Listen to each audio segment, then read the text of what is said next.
How to transfer Uber cash to my bank account.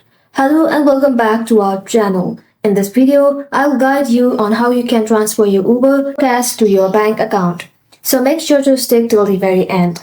First of all, go ahead and open Uber on your mobile device. And then, if you have not logged in, just click on Get Started. And after that, enter your mobile number, or you can just simply click on Continue with Google or Continue with Facebook.